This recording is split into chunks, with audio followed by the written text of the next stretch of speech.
Hello everyone. तो इस video में हमें स्टार्ट करना था चैप्टर नंबर 9। तो चैप्टर नंबर 9 है offences against children, other offences against children. तो अब जो अदर ऑफेंसेस जो हैं अगेंस्ट चिल्ड्रन के होते हैं उनके बारे में बताता है अब चैप्टर। तो ठीक है। तो सेक्शन 74 में सबसे पहले सेक्शन 74 से शुरू होता है। सेक्शन 74 बात करता है prohibition on disclosure of identity of children. तो देखिए, no report in any newspaper, newspaper में, मैगजीन में, न्यूज़ शीट में, ऑडियो विजुअल मीडिया में या अदर फॉर्म्स ऑफ कम्युनिकेशन जो भी है, जो कि किसी इंक्वायरी, इन्वेस्टिगेशन या जुडिशियल प्रोसीजर से रिलेटेड है, उसमें कोई भी नेम, एड्रेस या स्कूल या अदर पर्टिकुलर जो भी है जिससे किसी भी आइडेंटिफिकेशन ऑफ चाइल्ड का जो है डिस्क्लोज ऑफ हो रहा है, जैसे कि child in conflict with law है, या child in need of care and protection है, या फिर वो बच्चा विक्टिम है या विटनेस है किसी क्राइम में, तो इन्वॉल्व इन सच मैनर, तो हमें वो डिस्क्लोज नहीं करना पड़ेगा under any other law for the time being in force, nor shall the picture of any of such child be published। और ना ही हम उस बच्चे की कहीं पे भी फोटो पब्लिश कर सकते हैं। फिर प्रोवाइडेड दैट में लिखा हुआ है provided for reasons recorded in writing, तो बोर्ड और कमेटी अगर चाहे तो ऐसे केस में भी होल्डिंग द इंक्वायरी, वो इंक्वायरी करके परमिट कर सकते हैं डिस्क्लोजर को, जो कि उनके ओपिनियन में रहेगा कि डिस्क्लोजर है बेस्ट इंटरेस्ट ऑफ चाइल्ड में, बेस्ट इंटरेस्ट ऑफ चाइल्ड इसी में है, तो कर सकते हैं। फिर the police shall not disclose any record of child. अब पुलिस जो है वो डिस्क्लोज नहीं करेगी किसी भी रिकॉर्ड ऑफ चाइल्ड को for the purpose of character certificate, तो कैरेक्टर सर्टिफिकेट के पर्पस के लिए अदरवाइज भी पुलिस जो है वो किसी भी तरीके के रिकॉर्ड्स को डिस्क्लोज नहीं करेगी। अभी अमेंड हुआ है तो हम इसका लेटेस्ट देख लेते हैं क्या है। तो यहाँ पे लिखा हुआ है इन द पेंडिंग केसेस और केसेस विच और in the cases which has been closed और डिस्पोज्ड ऑफ। तो उसमें बताया हुआ है कि पहले जो था, पहले ये कैसा था कि जो केस डिस्पोज हो चुके हैं उसमें ही बताता था, लेकिन अब ये पेंडिंग केसेस पे भी एप्लीकेबल रहता है। तो पुलिस कभी भी किसी भी चाइल्ड का कुछ भी डिस्क्लोज नहीं कर सकती, कोई भी रिकॉर्ड है किसी भी पर्पस के लिए, जैसे कि कैरेक्टर सर्टिफिकेट या अदरवाइज जो है, तो नहीं कर सकती। फिर अगर any person contributing the provision of subsection 1, अगर किसी भी पर्सन ने कॉन्ट्रीब्यूट किया इसका प्रोविजन सेक्शन 1 का, तो उसको पनिशमेंट कितनी मिलेगी? 6 महीने तक की सजा मिल सकती है और फाइन लगेगा, जो कि 2 लाख रुपए तक जा सकता है, और दोनों भी ले सकते हैं। अब सेक्शन 75 बात करता है punishment for cruelty to children. अब whoever having the actual charge of और कंट्रोल ओवर अ चाइल्ड, तो किसी भी पर्सन का एक्चुअल कंट्रोल है, चार्ज है किसी चाइल्ड का, और वो फिर क्या करता है? असॉल्ट करता है, अबैंडन करता है, एब्यूज करता है या एक्सपोज करता है, बिल्कुल ही निगलेक्ट करता है चाइल्ड को, या फिर कॉजेज ऑब्लिक्योर्स द चाइल्ड, या फिर मतलब उसको करने की कोशिश करता है, ये असॉल्टेड करने का, अबैंडन करने का, एब्यूज करने का, एक्सपोज करने का और निगलेक्ट करने का लाइक मैनर में, तो cause the child unnecessary mental और फिजिकल सफरिंग, और उससे उस चाइल्ड को अननेसेसरी मेंटल और फिजिकल सफरिंग हो रही है, तो उसको पनिशेबल होगा फॉर अ टर्म विच में एक्सटेंड टू 3 ईयर, तो 3 साल तक का उसको पनिशमेंट होगा, और with fine of 1 lakh rupees, और 1 लाख रुपीज का उसको फाइन लिया जाएगा, और विद बोथ, या तो दोनों भी ले सकते हैं। लेकिन अब प्रोवाइडेड दैट में देखिए, in case it is found that the abandonment of the child is by biological parents, अगर अबेंडनमेंट जो है वो बायोलॉजिकल पेरेंट्स के द्वारा किया गया है, और वो सरकमटेंसेस जो थे वो उनके कंट्रोल के बाहर थे, जिस सरकमटेंसेस मतलब जिन परिस्थितियों के कारण वो कर रहे थे, तो इट शैल बी प्रिज्यूम, तो ये मान लिया जाएगा कि अबेंडनमेंट जो है वो बिल्कुल नहीं है, और पैनल प्रोविजन जो है सेक्शन के अप्लाई नहीं होंगी उन केसेस में। फिर उसके बाद फिर से दिया हुआ provided further that if the offence is committed by the person employed by और मैनेजिंग एन ऑर्गेनाइजेशन, तो अब अगर ये ऑफेंस किया जाता है किसी ऐसे पर्सन के द्वारा जो कि एम्प्लॉयड है या मैनेजिंग कर रहा है ऑर्गेनाइजेशन को, और उसको हमने इंटरेस्टमेंट में दिया care and protection of child, हमने उसको इंटरेस्ट किया है केयर एंड प्रोटेक्शन में, तो उसको पनिशमेंट कितनी होगी? रिग्रेस इम्प्रिजनमेंट होगा up to 7 years, sorry 5 years, up to 5 years तक का रिग्रेस इम्प्रिजनमेंट यहाँ पे लिखा हुआ है। तो रिग्रेस मतलब आप समझ लीजिए यहाँ पे रिग्रेस इम्प्रिजनमेंट दिया जाएगा, मतलब हार्ड लेबर करना पड़ेगा इम्प्रिजनमेंट के दौरान। तो वो कितना 5 साल तक का होगा, और फाइन लगेगा जो कि 5 लाख रुपीज तक का हो सकता है। अब प्रोवाइडेड ऑल्सो दैट में लिखा है on account of aforesaid cruelty if the child is physically incapacitated, मतलब फिजिकली वो इनकैपेसिटेड हो गया है, या फिर उसने कोई मेंटल इलनेस डेवलप कर लिया, फिर उसको कोई मानसिक रोग हो गया है जिससे वो मेंटली अनफिट हो गया है, और उसके कारण वो अपने रेगुलर टास्क फुलफिल नहीं कर पा रहा है, या उसकी लाइफ कोई रिस्क हो गया है, लिम हो गया है। सच पर्सन शैल बी, तो जिस पर्सन ने ऐसा काम किया जिसकी वजह से ऐसा हुआ है, तो उसको हम रिग्रेस इम्प्रिजनमेंट देंगे नॉट लेस देन 3 ईयर, तो 3 ईयर से कम नहीं देंगे, और हो सकता है 10 साल तक जाएगी। And shall also be liable to fine और 5 लाख रुपीज, तो 5 लाख रुपीज तक का फाइन होगा। फिर सेक्शन 76 है employment of child for begging. तो सेक्शन 76 बात करता है employment of child for begging. Whoever employs और uses any child for the purpose of begging. तो कोई भी पर्सन है जो एम्प्लॉय करता है या यूज करता है किसी बच्चे को बेगिंग के लिए, और causes any child to beg, या तो फिर किसी बच्चे को भीख मांगने के लिए मजबूर करता है, तो पनिशमेंट कितना होगा? Punishable with imprisonment for a term which may extend to 5 year, तो 5 ईयर्स तक की पनिशमेंट हो सकती है। And shall also be liable to fine of ₹1 lakh, तो 1 लाख रुपीज का फाइन लगेगा उसको। फिर प्रोवाइडेड दैट में लिखा हुआ है the purpose of begging, for the purpose of begging अगर वो पर्सन एम्प्यूटेट्स, अगर वो पर्सन एम्प्यूटेट्स करता है और मेम्स कर देता है, मतलब विकलांग कर देता है, बच्चे के हाथ पैर तोड़ देता है, तो he shall be punishable with rigorous imprisonment, तो उसको रिग्रेस इम्प्रिजनमेंट होगी टर्म की नॉट लेस देन 7 ईयर्स, मतलब 7 साल से कम नहीं होगी, और मतलब 7 साल से 10 साल तक जा सकती है, एक्सटेंड हो सकती है 10 साल तक के लिए, और जो फाइन होगा वो 5 लाख रुपए तक का होगा।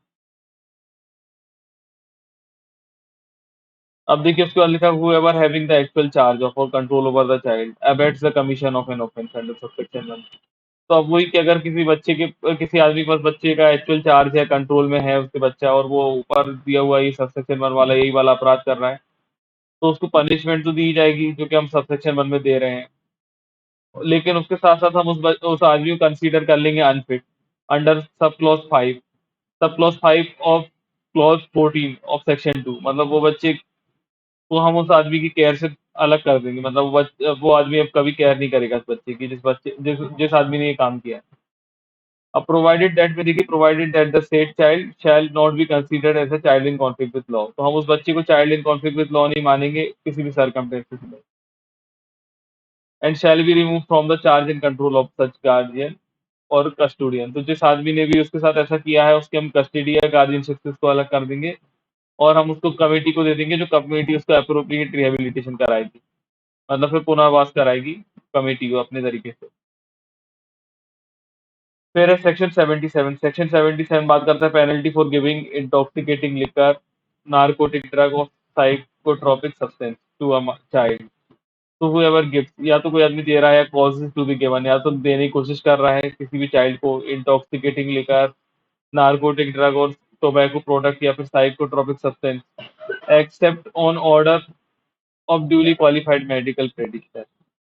तो मेडिकल प्रैक्टिशनर के ऑर्डर पे दे सकते हैं, सपोज करिए मेडिकल प्रैक्टिशनर, मतलब जैसे अब आप कोई बच्चे को खांसी आती है, तो खांसी में दवाई वगैरह जो दी जाती है, तो मेडिकल प्रैक्टिशनर से हम अगर उनकी सलाह से हम देना चाहें, मतलब अगर जरूरी है, जब वो मेडिकल प्रैक्टिशनर अगर ऑर्डर करके देता है तो ठीक है, अदरवाइज नहीं दे सकते। अदरवाइज आपने किया तो shall be punishable with rigorous imprisonment, तो रिग्रेस इम्प्रिजनमेंट दिया जाएगा 7 साल तक का, और आपको फाइन भी देना होगा जो कि 1 लाख रुपीज तक जाएगा। अब सेक्शन 78 बात करता है using of a child for vending, peddling, carrying, supplying और smuggling any intoxicating liquor, narcotic drug, psychotic substance.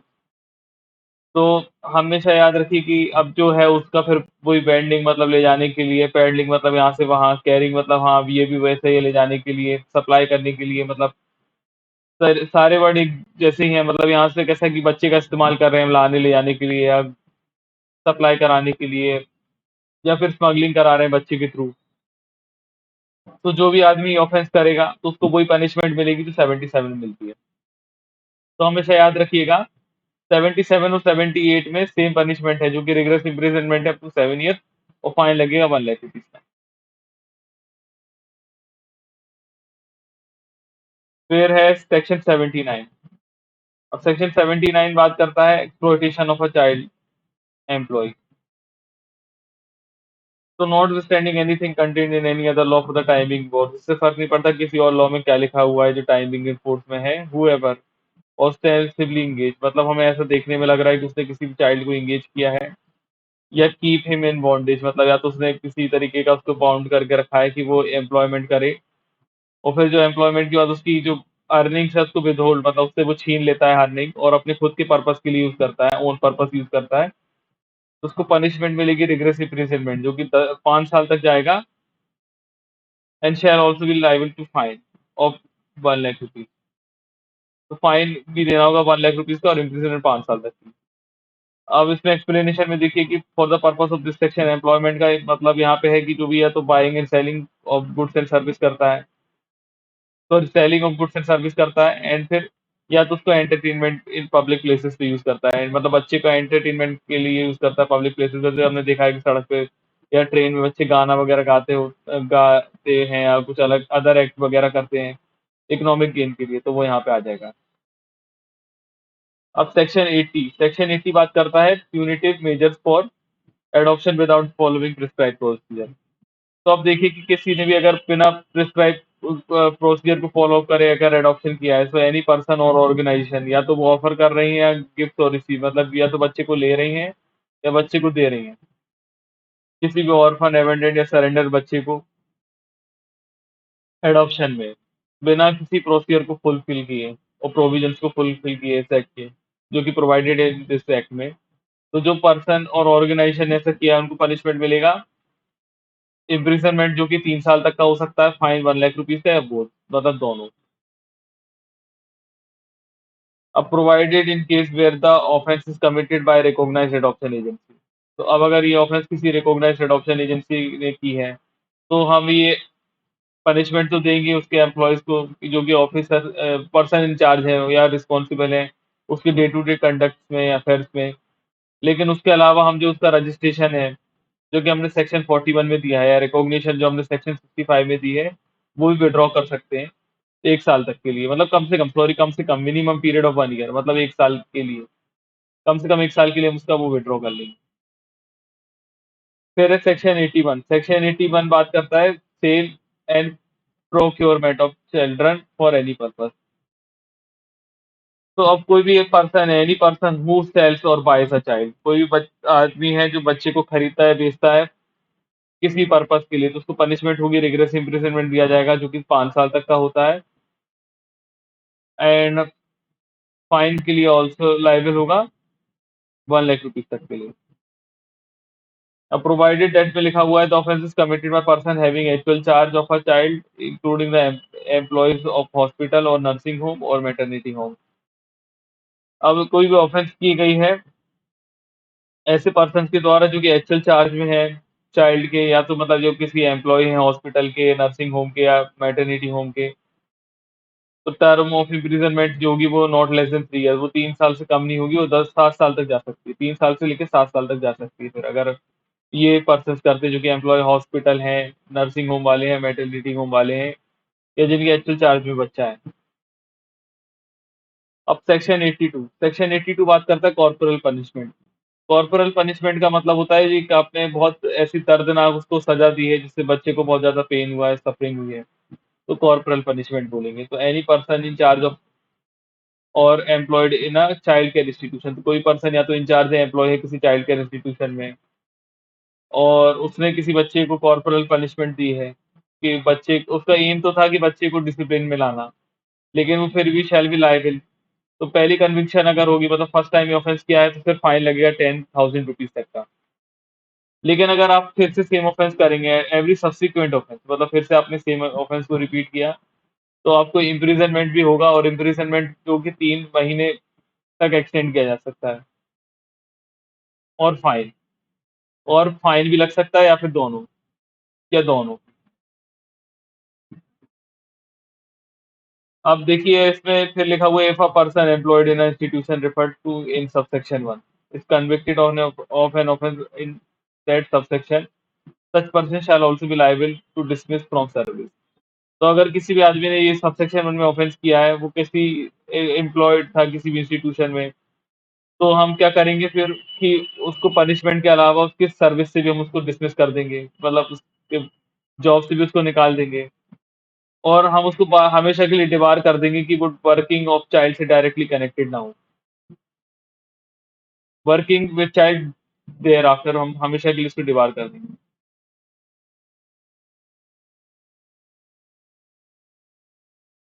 अब in case where any corporal punishment is reported in institution referred in subsection 1 and the management of such institution does not cooperate with any inquiry or comply with the orders of the committee or the board और court और state government.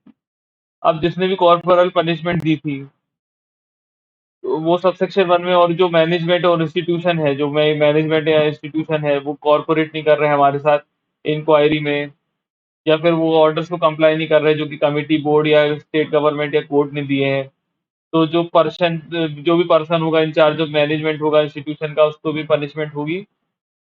उसको term not less than 3 years, 3 साल से कम नहीं होगा, और उसको live fine भी लिया जाएगा उससे 1 लाख रुपए तक का, तो 1 लाख रुपीज तक का फाइन लिया जाएगा।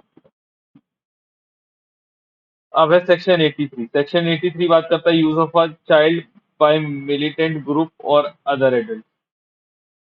तो एनी नॉन स्टेट, तो कोई भी नॉन स्टेट जो सेल्फ स्टाइल्ड मिलिटेंट ग्रुप है, मतलब जो खुद से बने हुए मिलिटेंट ग्रुप है और जो कि आउटफिट डिक्लेयर किया गया है एज बाय सेंट्रल गवर्नमेंट ने उसको आउटफिट डिक्लेयर किया गया है, वो रिक्रूट करते हैं और यूज करते हैं किसी भी चाइल्ड को किसी पर्पस के लिए, तो उनको रिग्रेस इम्प्रिजनमेंट होगी जो कि 7 साल तक की हो सकती है और फाइन भी लिया जाएगा 5 लाख रुपए तक का उनसे। अब देखिए अगर कोई एडल्ट है, ग्रुप ऑफ एडल्ट है जो कि बच्चों को इंड्यूस करते हैं इलीगल एक्टिविटीज में, या तो बच्चों को इंडिविजुअली, मतलब सिर्फ एक बच्चे को, या फिर एज अ गैंग, मतलब बच्चों का गैंग भी बना के इस्तेमाल करते हैं, तो वो भी लायबल हो जाएंगे rigorous imprisonment for a term extend to 7 years. तो सेम पनिशमेंट जो यहाँ पे है, and shall also be liable to fine 5 lakh rupees. तो जो वहाँ ऊपर यहाँ पे है वही नीचे यहाँ पे भी फाइन है, फाइन और ये मतलब पनिशमेंट है, दोनों सेम है। तो या तो कोई एडल्ट यूज कर रहा है, कोई जो सेल्फ स्टाइल्ड मिलिट्री ग्रुप है किसी बच्चे को, तो उनको पनिशमेंट मिलेगी। फिर सेक्शन 84 बात करता है kidnapping and abduction of child. तो for the purposes of this act the provisions of section 359 to 369 of Indian Penal Code shall mutatis mutandis apply to a child or a minor who is under age of 18 years।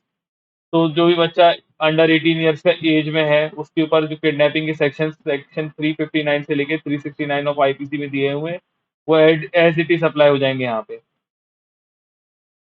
And all the provision shall conclude accordingly, तो accordingly हम वैसे यहाँ पे मानेंगे जैसा वहाँ पे दिया हुआ वैसे यहाँ पे। अब फिर है सेक्शन 85। सेक्शन 85 बात करता है offences committed on disabled children. तो whoever commits any offenses referred in this chapter on any child who is disabled or certified by a and so certified by medical practitioner। तो कोई भी जो offence है इस चैप्टर में दिया हुआ है, वो कोई पर्सन करता है किसी ऐसे डिसेबल्ड बच्चे के साथ, और उस बच्चे को डिसेबल्ड का जो सर्टिफिकेट भी इशू हुआ है, तो मतलब सर्टिफाई भी किया गया है मेडिकल प्रैक्टिशनर द्वारा, तो such person shall be liable to twice the penalty provided for such offence. तो उसको दोगुनी सजा मिलेगी जो उस ऑफेंस की जनरली दी जाती है, क्योंकि आपने फिर बच्चे के साथ किया जो डिसेबल्ड बच्चा है। तो सपोज करिए ऐसे किसी ऑफेंस में 5 साल की सजा दी जाती है, तो आपको यहाँ 10 साल की दी जाएगी। और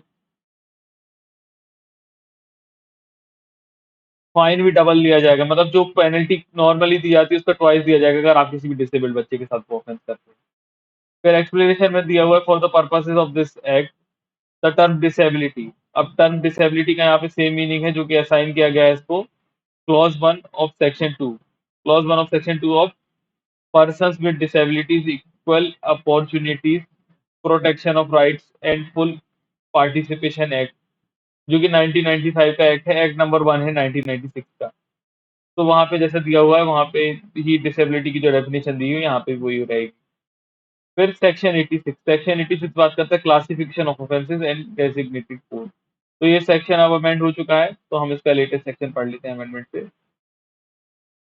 तो पहले बात करता है where an offence is under this act is punishable with imprisonment for a term more than 7 years. तो मतलब जो कि हीनियस ऑफेंसेस हैं, तो कोई भी अगर यहाँ पे हीनियस ऑफेंसेस करता है तो हीनियस ऑफेंसेस करने का तो उसका कैसा होगा, तो ऑफेंस यहाँ पे हम कॉग्निजेबल मानेंगे और नॉन बेलेबल मानेंगे। तो कॉग्निजेबल मतलब पुलिस डायरेक्टली इन्वेस्टिगेट कर सकती है, बिना वारंट अरेस्ट भी कर सकती है, वो बेल नहीं मिलेगी फिर आपको। फिर उसके बाद जो भी ऑफेंसेस है punishable with imprisonment for a term of 3 years and above, मतलब 3 साल से ज्यादा होती है और 7 साल से कम होती है। तो मतलब ये सीरियस ऑफेंस, तो सीरियस ऑफेंस के लिए क्या होगा, तो ऑफेंस यहाँ पे हो जाएगा फिर वो नॉन कॉग्निजेबल, मतलब पुलिस डायरेक्टली इन्वेस्टिगेशन नहीं कर पाएगी या बिना वारंट के अरेस्ट नहीं कर पाएगी और नॉन बेलेबल रहेगा। फिर थर्ड बताता है where the offence under this act is punishable with imprisonment less than 3 years. तो जो पेटी ऑफेंस हो जाती है केवल फाइन से पनिशेबल है, या तो जो पेटी ऑफेंसेस हैं सिर्फ फाइन से पनिशेबल है, तो वो ऑफेंस यहाँ पे नॉन कॉग्निजेबल हो जाएंगी। तो मतलब नॉन कॉग्निजेबल का मतलब यहाँ हो जाएगा कि पुलिस फिर यहाँ पे डायरेक्टली इन्वेस्टिगेशन नहीं कर पाएगी, बिना मैजिस्ट्रेट के ना ही अरेस्ट कर पाएगी और बेल आपको मिल जाएगी, बेलेबल रहेगा। तो इसको याद करने का तरीका ये है कि जब भी हमें पता है कि जो हीनियस ऑफेंस हुआ है, तो हीनियस ऑफेंस तो बहुत सीरियस ऑफेंस है, तो कॉग्निजेबल तो रहेगा ही, कॉग्निजेंस तो उसकी होगी और बेल नहीं ली जाएगी, बेल नहीं दी जाती है। वैसे अगर उसने पैटी ऑफेंस किया है तो पैटी ऑफेंस क्या है कि कॉग्निजेबल तो नहीं रहेगा और बेल दे दी जाएगी। तो हमेशा बस आप याद रखिए कि पैटी ऑफेंस बहुत छोटा ऑफेंस है तो हम बेल दे देते हैं और उसको नॉन कॉग्निजेबल बना देते हैं, और वैसे ही उसके बाद जो सीरियस ऑफेंस है उसमें भी सब क्या है कि वो नॉन कॉग्निजेबल रहते हैं और यहाँ पे बेल नहीं दी जाती है लेकिन। और जो हीनियस ऑफेंसेस है उसको कॉग्निजेंस ली जाती है तो कॉग्निजेबल होता है। तो जो हीनियस ऑफेंसेस है सबसे ज्यादा सीरियस ऑफेंसेस है तो वो उसकी कॉग्निजेबल रहेंगे और बेल नहीं दी जाएगी। फिर सीरियस ऑफेंसेस में भी ऐसा ही है कि बेल तो नहीं दी जाएगी लेकिन वो नॉन कॉग्निजेबल हो जाते हैं। और फिर जो पैटी ऑफेंसेस है तो पैटी ऑफेंसेस में बेल तो आराम से दे दी जाएगी और कॉग्निजेंस भी ले सकते हैं। तो आपको सिर्फ सिंपल से बात ऐसे याद रख सकते हैं कि जो पैटी ऑफेंसेस हैं वो नॉन कॉग्निजेबल रहेंगे और बेल मिल जाएगी, और जो हीनियस ऑफेंसेस रहेंगे वो कॉग्निजेबल रहेंगे और बेल नहीं मिलेगी। अब notwithstanding anything contained in the CrPC और the commission for protection of child rights act, तो commission of protection of child rights act 2005 का या protection of child from sexual offences जो कि पॉक्सो एक्ट है 2012 का। तो ऑफेंसेस जो भी होंगे इसमें वो ट्रायबल कहाँ पे होंगे,